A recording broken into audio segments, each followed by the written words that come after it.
Doma radās jau bērnībā, kad viens no ģimenes locekļiem uzaicināja uz pirmajām atvērtajām durvdienām Airbaltikā. Un tad jau aptuveni no 4 gadu vecuma šī doma nekad nepameta prātu.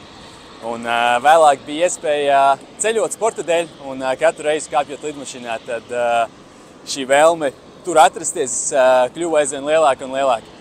Un tad sāku meklēt vietas un iespējas, kur izmācīties par pilotu, un atradu Airbaltika pilota akadēmiju. Un uzreiz pēc vidusskolas absolvēšanas arī pieteicos, un tā es esmu šeit.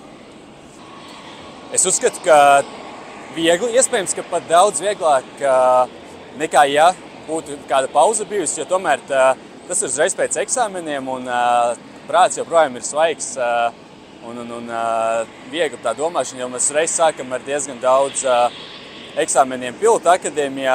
Tādēļ uzskatu, ka pēc vidusskolas nākt šeit ir noteikti laba ideja. Noteikti tās pamatlietas fizika, matemātika pievērs vairāk uzmanību šiem priekšmetiem, jo tomēr aviācija, lidmašīna, gaisa masas, viss ir uz fizikas un matemātikas bāzes. Tad noteikti iesaku pievērs vairāk uzmanību matemātikai, fizikai skolā, bet nekas īpaši, vienkārši paturēt to galvā un noteikti aviācija interesē, tad paskatīties varbūt kādu video pie pašā YouTube'ā vai noteikti apmeklēt mūsu atvērtās durvdienas.